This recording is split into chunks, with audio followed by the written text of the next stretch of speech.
আসসালামু আলাইকুম। এই ভাই আব্দুল হাই ভাই। ভাই শীতের সিজনে অনেক কটা গাছ লাগিয়েছেন, মরিচ গাছ, বেগুন গাছ, এটা কি গাছ ভাই?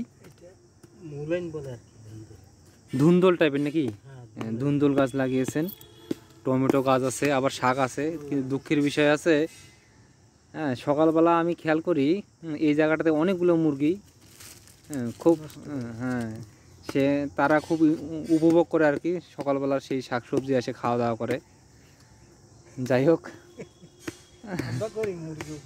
হ্যাঁ ভাই পরিশ্রম করে আর মুরগি আসে সুন্দর মতো খাওয়া দাওয়া করে আর কি। যাই হোক, আল্লাহ তাআলা সবার জন্য রিজিকের ব্যবস্থা করে দিয়েছেন।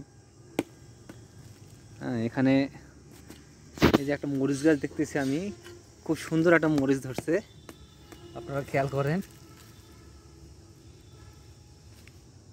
মাশাআল্লাহ মাশাআল্লাহ।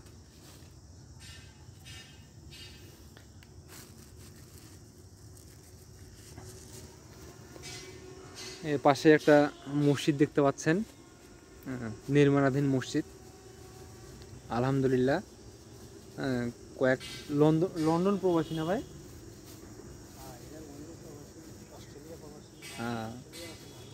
অর্থায়নে আছে কিছু লন্ডন প্রবাসী, অস্ট্রেলিয়া প্রবাসী ভাই সব।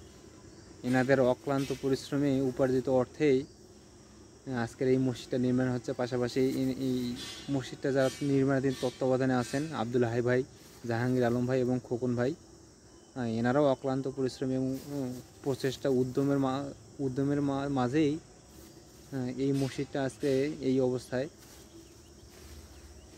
আশা করি চালু হইতে আর কতদিন সময় লাগতে পারে ভাই? আমরা প্রত্যাশী যে আগামী রমজান মাসেই আমরা এখানে ইনশাল্লাহ নামাজ আদায় করতে পারবো। আপনারা সবাই দোয়া করবেন, ভালো থাকবেন। আসসালামু আলাইকুম।